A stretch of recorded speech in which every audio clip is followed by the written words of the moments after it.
Hey you, if you're watching this video, I'm guessing that you give way too much of a fuck what people think about you. In fact, it's probably one of the main things which is driving your social anxiety.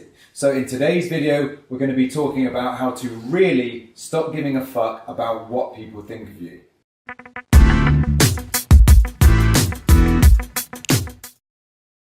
If you don't know me and haven't seen any of my videos before, I'm Ed Barton. I suffered with crippling social anxiety right up until the age of 32 when I took massive action, transformed my life and overcame social anxiety. Having escaped the mental prison of social anxiety, I'm now on a mission to help as many people from around the world do the same thing, and also to shine a light on this issue which is becoming a global epidemic. So if you want to jump on board, support the cause and get all my latest information and videos, please subscribe to the channel now and help us get the message out to as many people as possible. So right now there's a ton of videos out there that I've seen on YouTube and other books that I've read by people like Mark Manson, which are all about how to stop giving a fuck. But for sufferers of social anxiety, they don't really get to the heart of the matter. They don't talk about how to stop giving a fuck about what other people think about you. When you've got social anxiety, you live in a kind of mental prison where you're obsessed about what other people think of you. And it's what I call a kind of negative narcissism. You believe that the whole world revolves around you in some way, but in a negative way. So when you walk down the street, you feel like everybody is looking at you and judging you negatively. If you walk into the supermarket, you feel like you're under a spotlight and everybody's watching you and saying and thinking bad things about you. This, of course, is all complete bullshit. But this is what social anxiety disorder does to you. So basically, you care way too much and give way too much of a fuck about what other people are thinking or saying about you. And this causes you to live your life in a kind of a prison where you're scared to go out and do anything or say anything. And it just torments you, as you know. You stay up late at night thinking about all the things that you've done or what people might be saying about you or how you're perceived or what people have said about you after you left a room or something like that. Now in psychology, this obsession that you have about giving a fuck so much is to do with what's known as the perceived social cost. So in your mind as somebody with social anxiety, and in my mind when I was struggling with it really badly, you believe that the cost of what you do is going to be way bigger than what it really is in reality. So if you stumble over your words in a conversation, you believe everyone is going to think you're an absolute moron. It's going to just destroy you socially. Or if people see you looking anxious, then this is just going to be the end of everything. Everyone's going to talk about it. They're all going to know your problems. And it's just going to be like social suicide for you.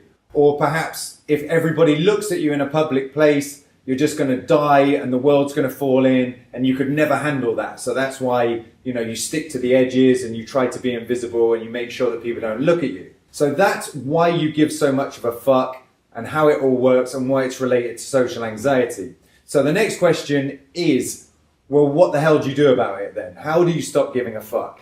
So what we do and what I'd like you to do and to try if you feel you're ready for this and it's appropriate for you, and be careful with that, I don't want anyone to rush into something that they're not ready for, is I want you to challenge these ideas and explode these myths. And we do that by going out and taking action against them. And in psychology, this is called social mishap therapy.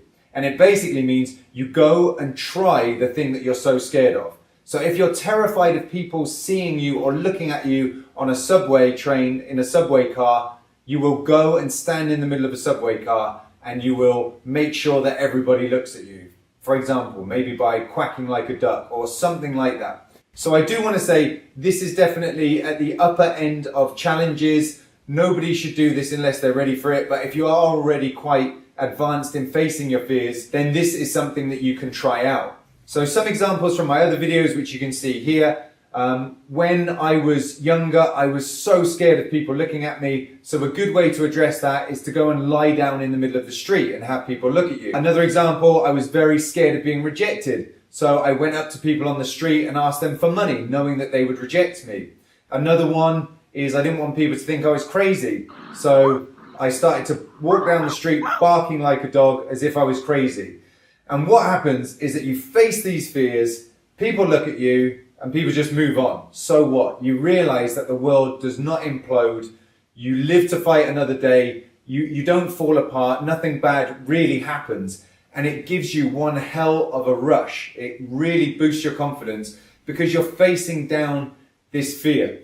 It's as if you're living in a mental prison and the bars are not actually real. You push on them and you find that it's just a plastic mock-up. It's a plastic theatre set. They're not real. You can escape at any time. But the thing is, we're so scared, maybe because you see, a sign on the bars that says electrified, do not touch. And we take it at face value. But it's all just a trick. It's a mind game that this social anxiety is playing with you. So this social mishap therapy, what it does is it gets you to push on the bars. It gets you to actually try this stuff out and see what really happens. So in my experience and in the experience of the people that I've helped, the best way to stop giving a fuck is to actually go out there and test these fucks out that you give.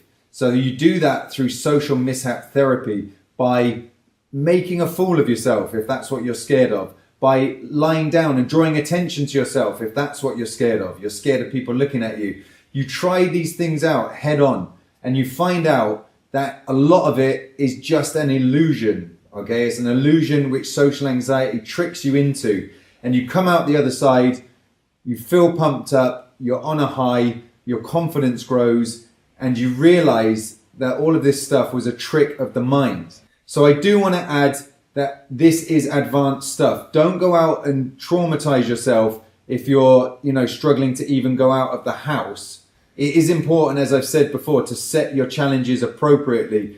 But if you are at a stage where this is appropriate for you, then by all means do try and go out and try this stuff and let me know how it goes. I really hope this video has been helpful to you, has been of use to you. If it has, please subscribe to the channel here and check out some of my other videos here. And I hope to see you guys all very, very soon.